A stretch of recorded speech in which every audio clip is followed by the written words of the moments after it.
So these guys have always been behind the scenes. They are the ones doing the number crunching, the plans, and it was really not easy for me to drag them out. So today, since they are here, we're going to grill them and really get some of the secrets of AirAsia out. So let's start with Nacho. So Nacho, we bought 362 aircraft. What's our fleet outlook? So in the coming years, the strategy of AirAsia and the target would be to grow beyond the 300 planes. Right now we are around 200, 250.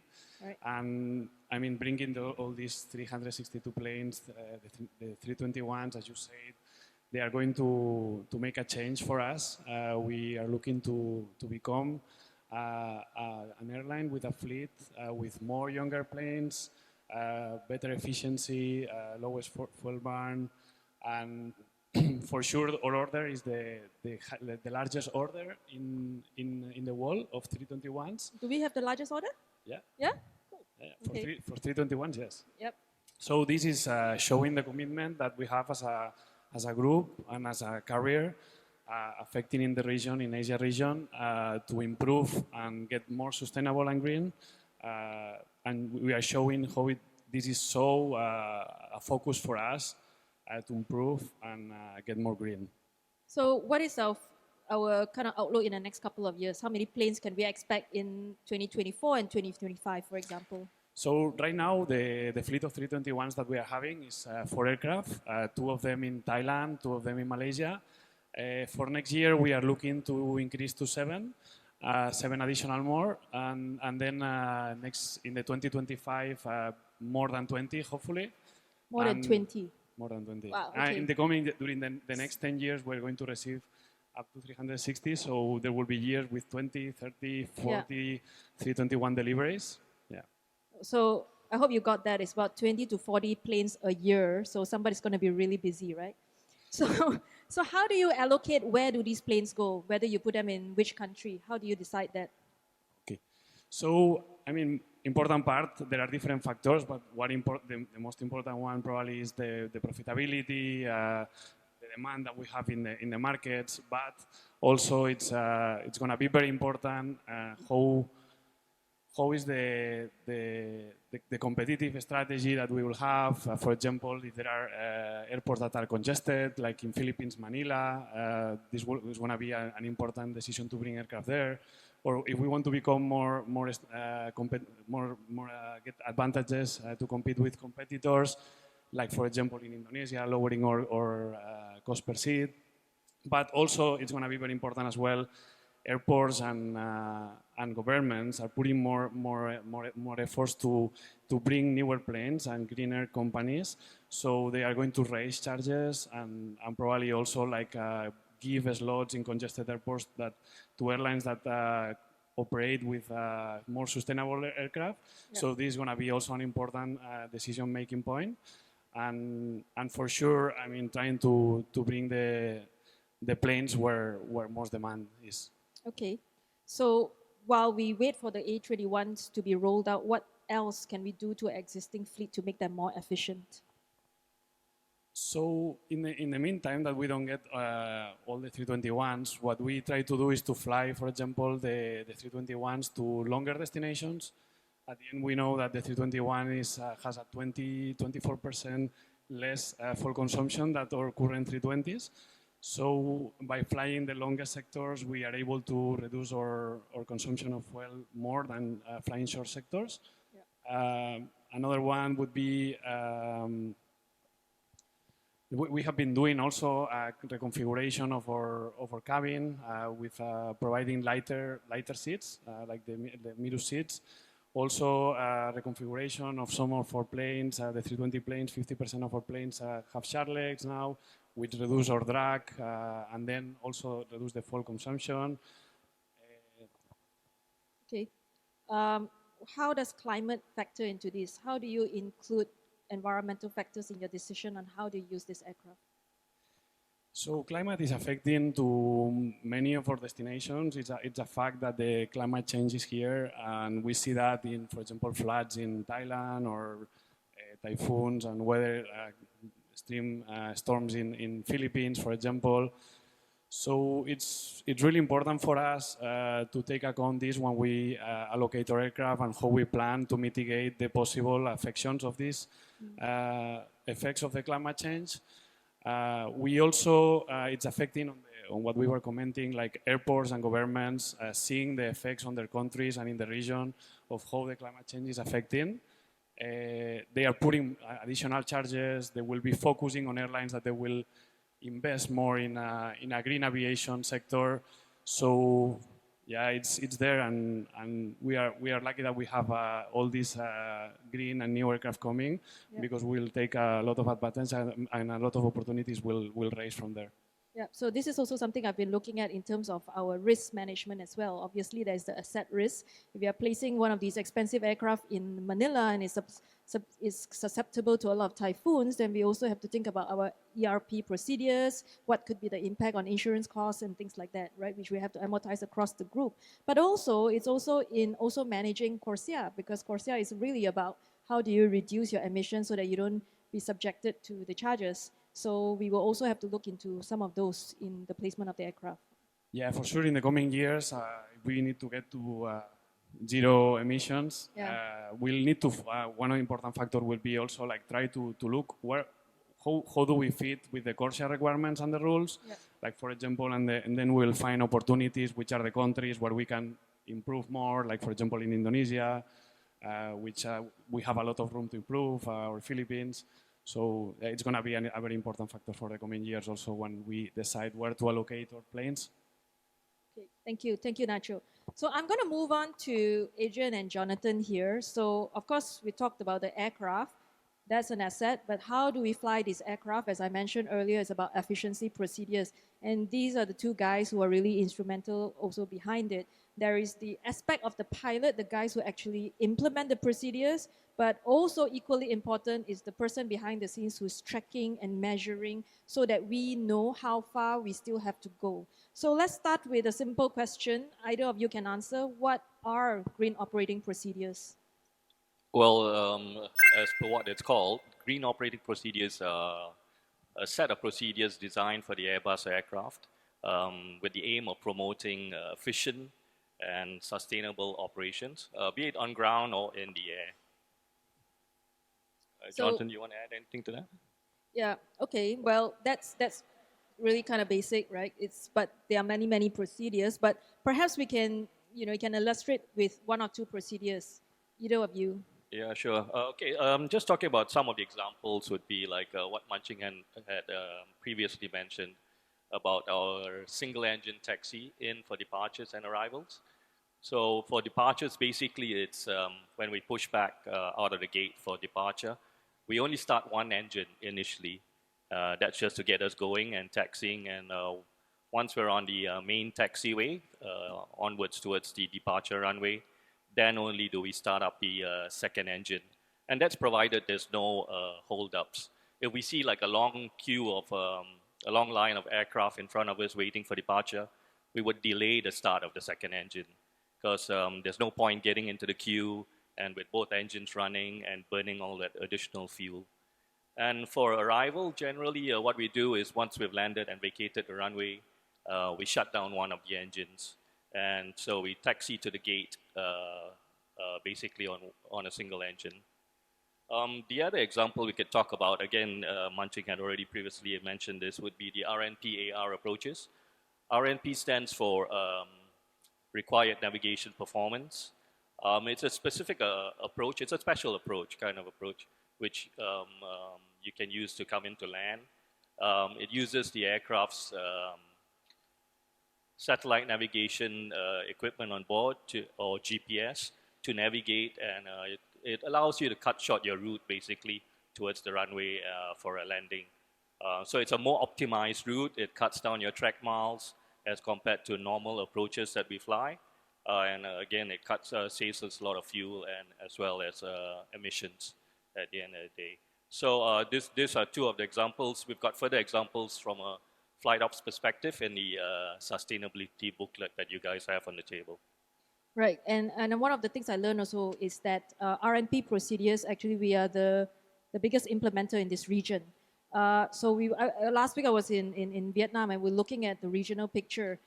Only Malaysia has 14 airports that is rated to do RNPAR. No other country in Southeast Asia have done so.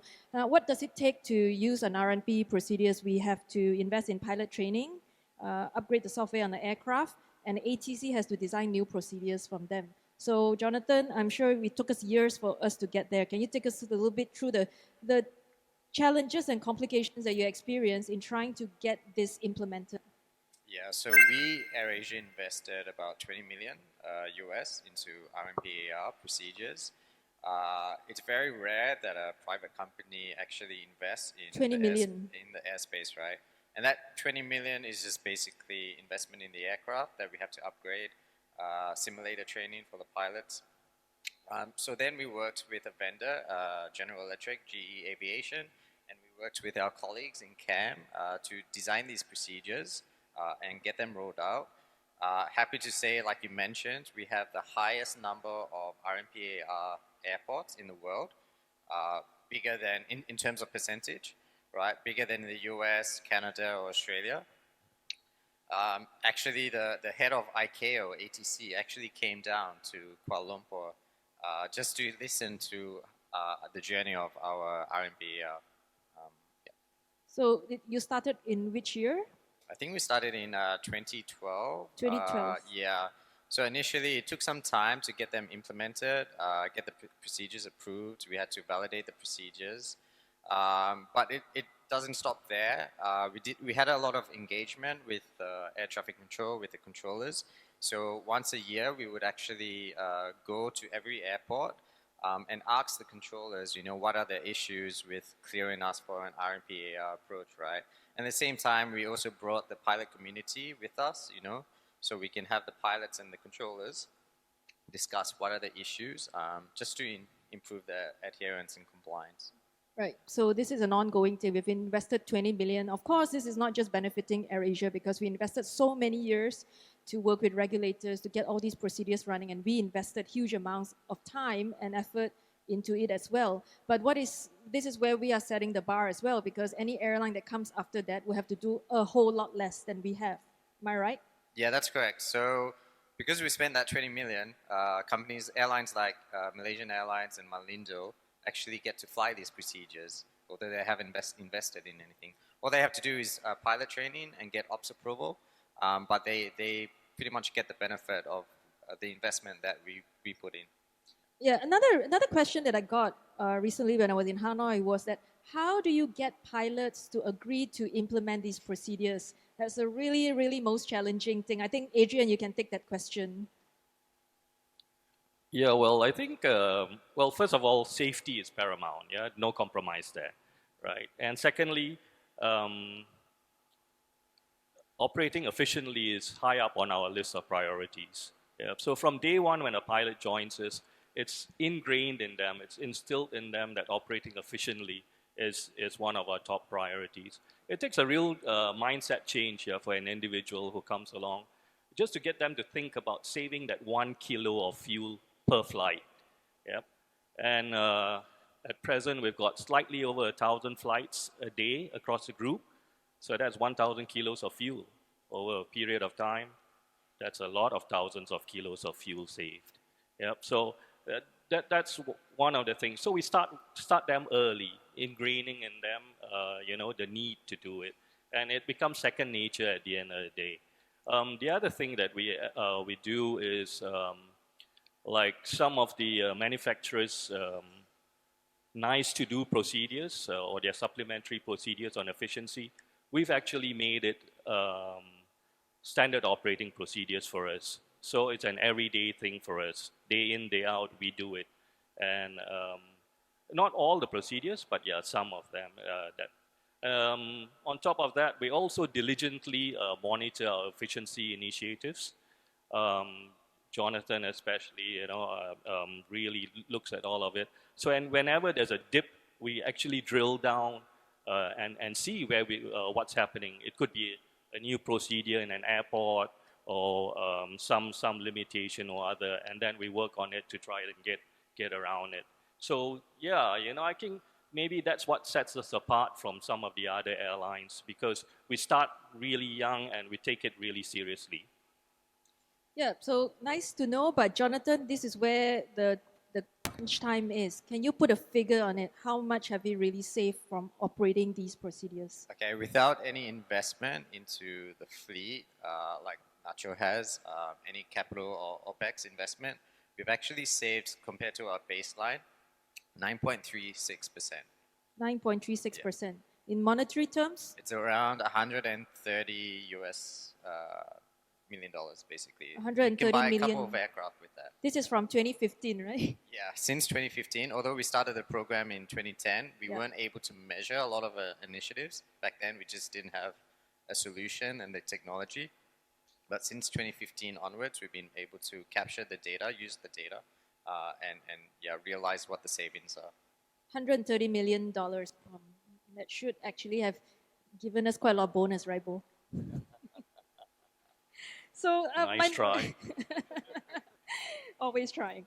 So I'd like to drill down on this, Jonathan. So as we are doing so many of these procedures, IATA sets a benchmark. They said, best efforts of all airlines should be to improve on efficiency by 1.5% every year. And I look at our numbers before 2019, we were doing 3 to 4% a year. So at some point, will we max out? Will we run out of things to do? Yeah, we have actually maxed out, so it's almost impossible to save that 1%. Let me just tell you a bit about the story and the journey. When we started in 2010, we could save around 3% per year, right? That's because we weren't doing anything. But as the program has matured, I think it's like up and running for 14 years. It's become harder and harder to save, that 3%. So even just to save 0.5% or even 1% is being difficult. I think there's still opportunities to save, especially in ground operations and airspace. You mentioned about that. And also, there's a lot of initiatives coming up from all these tech companies, right? Tech companies who are experts in machine learning, AI, big data. Just take SITA, for example, one of our partners. So they use a lot of the big data to optimize our climb speeds, right, for the departure. So I think we can actually tap into all these tech companies where they have expertise and actually maybe work together and try and realize there is potential to save even more. So I mean, we are changing to a new fleet type anyway, right? So there could be new ones that could come up with associated with a new aircraft type, right? Presumably. So I was actually recently participating in a conference in the US, it's a Washington conference on the economists, and there was a guy there who said that, oh, these are just nice to have, and it's only taking into account a little bit of your growth. What would be your response to that? I think that efficiency is just part of the puzzle, right? Efficiency leads to reducing your carbon emissions. But I think, there needs to be a cultural change and a mindset change. In AirAsia, we have 15,000 employees. And, in our KPIs, each one of us has a KPI for reducing cost, improving safety, improving passenger comfort, and sustainability should be one of them, right? Rome wasn't built in one day. So I think every effort that we make may not seem big right now, but in the long run, it is going to make an impact. Yeah. Do you think the focus on sustainability and ESG, especially when it involves regulators and government departments now, will help in some of these measures you're trying to drive, especially in, say, airspace improvements? Yeah, I think so. Let's look at airspace. ICAO traditionally, right, airspace has been designed to cater for the lowest performing aircraft. But as you know, we operate with high-tech aircraft. Unfortunately, these high-tech aircraft need to fly with, aircraft with low performance, and we have an outdated airspace, right? So it's not all doom and gloom.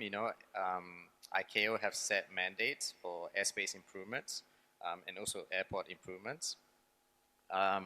And I think a lot of the stakeholders in the airspace, whether it's, for Malaysia, it's the Civil Aviation Department, of Malaysia, it's airlines like us, it's vendors. I think we're being proactive because we understand that improving the airspace is going to reduce our emissions, right?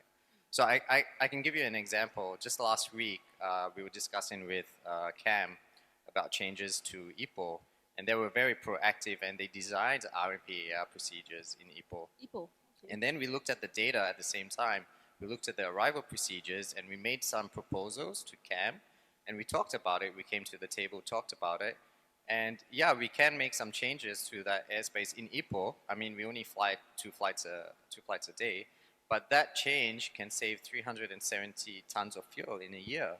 That's with AirAsia and Scoot flying into Ipoh. So just like small changes like that can make a big impact. So of course we have invested in a huge amount of technology. So I suppose, I mean, that's one of the things that we can work with regulators, right? So we do have quite advanced software, which we can also share some of this across as well. Yeah, I just wanted to add that, you know, I mean, especially in Malaysia, the relationship that we have with the regulators, Civil Aviation Authority of Malaysia, really helps, like what Jonathan had mentioned. You know, it's good that they're open for discussions. Jonathan's good at this. I mean, it's his forte where he finds all these areas of efficiency that we can really go into, and then he collects the data on it, and then we approach the regulators, and it's good that they're open to discussion, and where possible, they've approved, like this Ipoh story, for instance, right, which saves us a lot. So yeah, we're really happy with the relationship that we have with the regulators over here, which really helps in trying to achieve the agenda at the end of the day. I think another thing I probably want to highlight is that we are operating in multiple countries, in 4 countries. So a lot of things that we learn in Malaysia can also be shared across to the other regions, which I think we have been doing, but I think we can have better platforms to do that as well. Yeah. So I think that's my questions for all of you. Is there anything else you want to share before we go on to Q&A? No? Okay, good. Thank you very much, guys. So it gives you an idea of we are using our assets and how we are managing our fuel consumption as well. But would like to open the floor to Q&A. I hope you do have some questions. If you would put up your hand, Victor here will come around with a mic. But if you are shy, we will have a Slido as well. So you can also put your questions up on Slido, and we will try to answer as many questions as we can.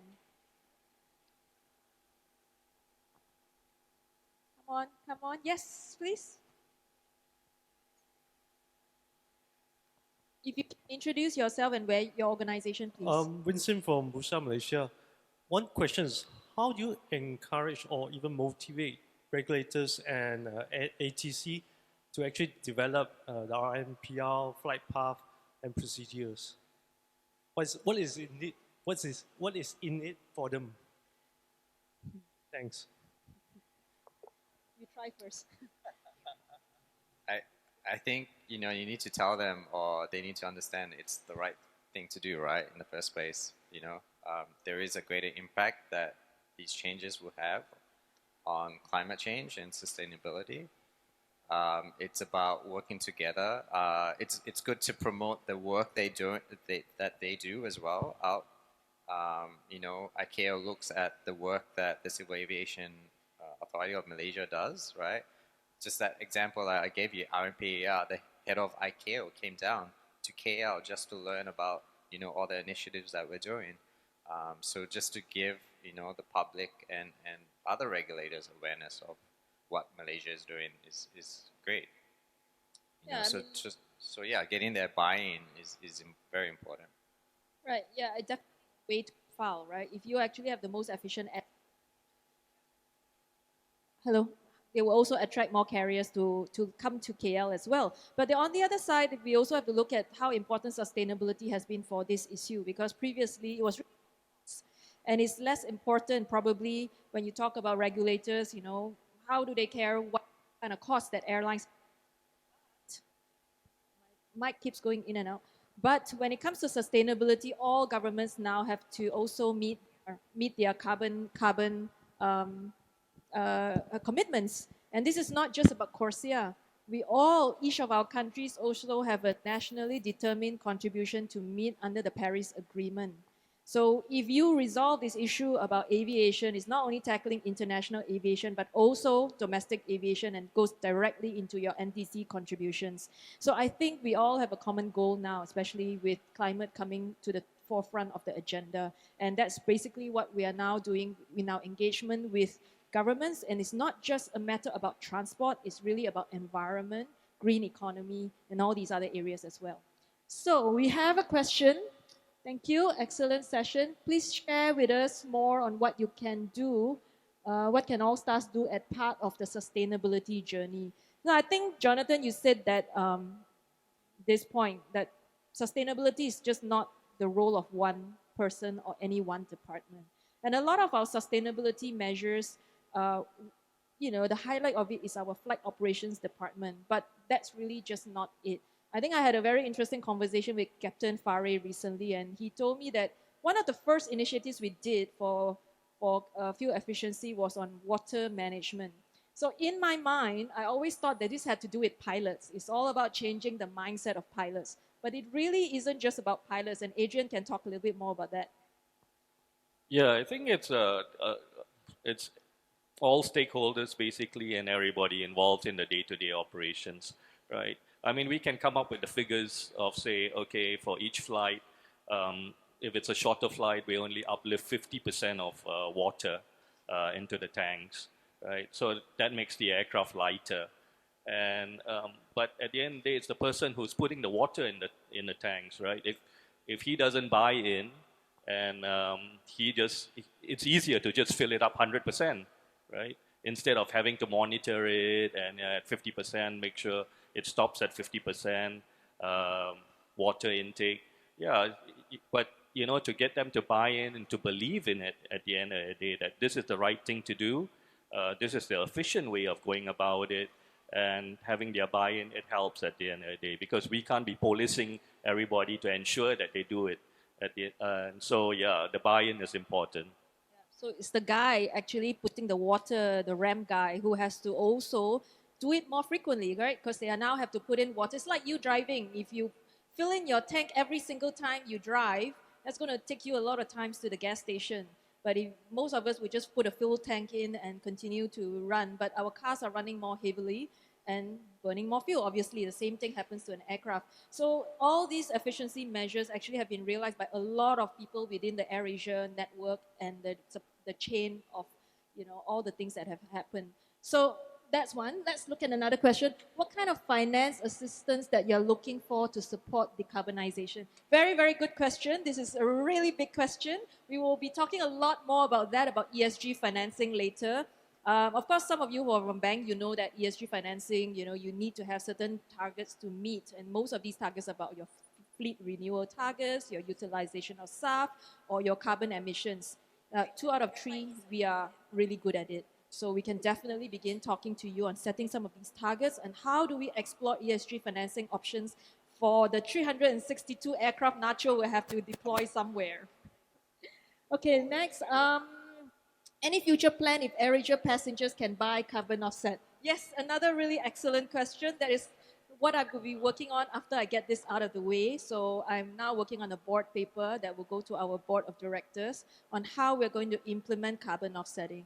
So this is going to be a game changer because we're not going to do it like, here, put 10 cents in there. If it's going to go in at all, it has to make a difference and it has to be able to help us finance some of the changes that we need for this transition. Now, what does that take? That takes a huge amount to educate the consumers why they need to put this money in. I mean, I recently met people from Japan Airlines. They've been doing this voluntary carbon offsetting for 10 years. And they didn't even want to share how many people offset because the number is so low, it's embarrassing. Now, one of our strengths in AirAsia is always about communicating.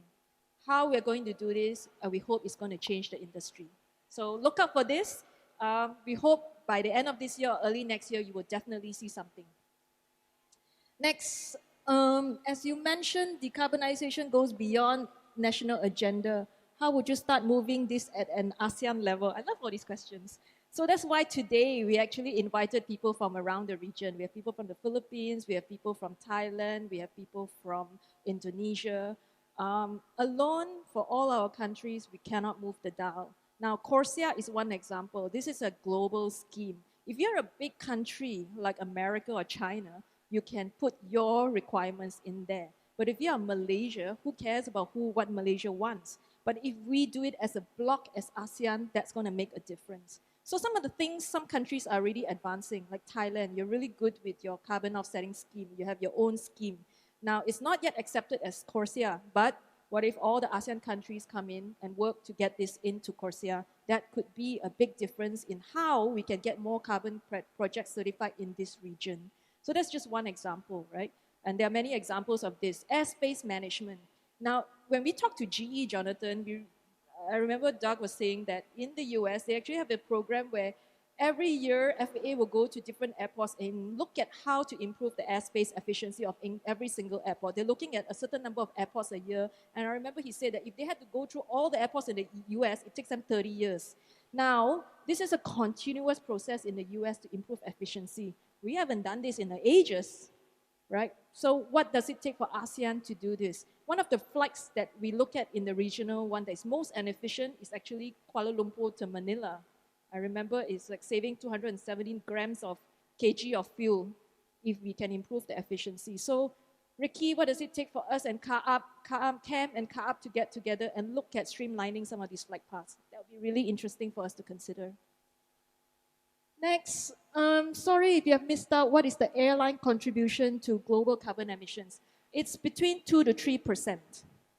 It doesn't actually sound like a lot. There's a lot more that contribute bigger, like fast fashion contributes a huge amount.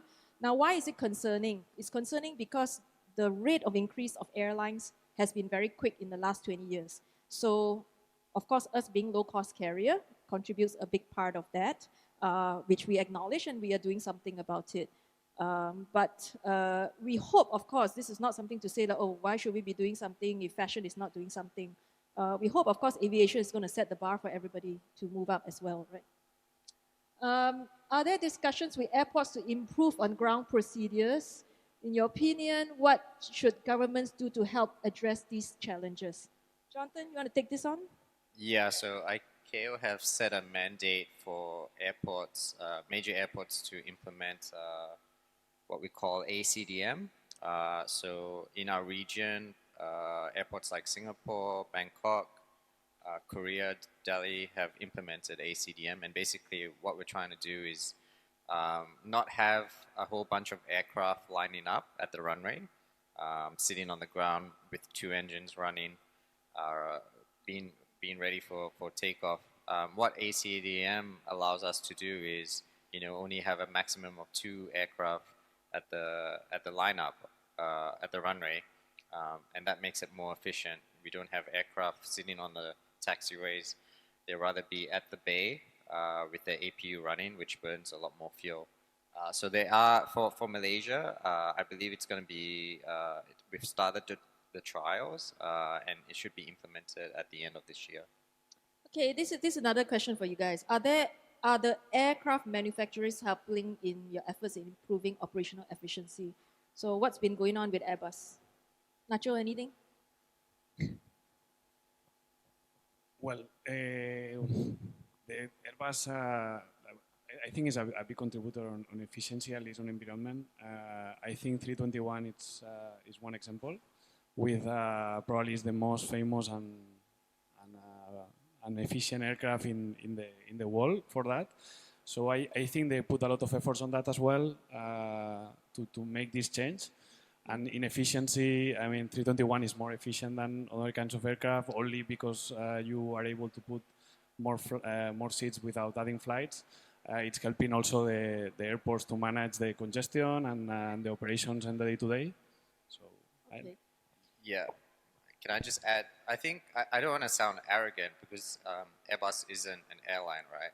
But Airbus does look to airlines like AirAsia on how we actually implement a lot of these initiatives. I think you mentioned Mun Ching in your speech earlier.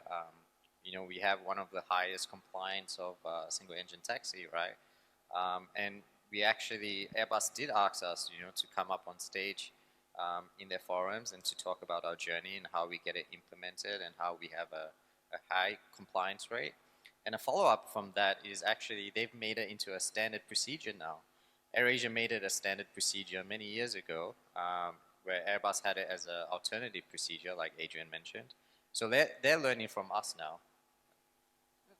So that's one of the ways how we've contributed back to the industry, right? Yeah. So that's something we already addressed earlier. So I'm going to have a quick answer. We have time for one more question. I'm just going to quickly answer the one to staff and pick one more question for the guys. So what concrete steps has AirAsia been taken towards staff adoption? Big question to everybody. Let's just say that this is in progress, and this ties in completely with our plans for carbon offsetting, because ultimately we have to find a way to fund SAF. We have to find a way to fund offsets, and this will be tied in together with our plans for the carbon program for passengers. So look out for that. End of the year, early next year, there will be an announcement on this. Last question, probably will you be talking about tech? Jonathan, data science. Any collaborative efforts between AirAsia tech providers to use AI to advance sustainability? We haven't looked into AI. We have looked into big data and machine learning. Like I mentioned earlier, we are working with CITA, our partners over here, on optimizing the client profile. But in terms of AI, we haven't ventured into that at the moment. Okay. There are actually a lot of questions, but I'm afraid we kind of run out of time. So we're going to end the Q&A session here so that you can have a break before we start the afternoon session as well. But there will be another Q&A session later in the afternoon. So if you do have a burning question, please raise it during that period. Thank you very much, everybody. Thank you, guys. Thank you.